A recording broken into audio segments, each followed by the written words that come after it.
Chapter 2, Where People of Faith Are Failing God.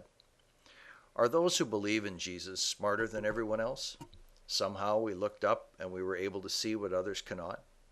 Can we point non-believers to the beauty of creation and our inevitable death, expecting them to conclude that Jesus died on the cross for our sins? If they don't confess to knowing, are they doomed to hell? Do we honor Jesus when we lure a confession of faith from a person who, in all sincerity of heart, has no spiritual revelation? Does faith consist of committing one's mind, heart, and soul to something they can't understand? The Bible tells us that genuine believers are not smarter, more holy, or more forgiven. In fact, we are not credited for figuring out who Jesus is at all. The Bible is clear that God's revelation of himself to a person has a very specific purpose.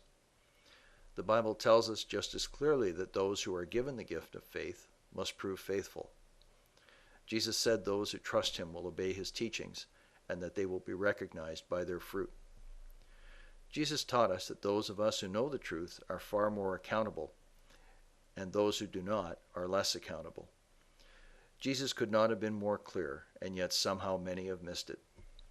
At the end of days, the meaning of life will not be distilled down to those who called him Lord and those who failed to recognize him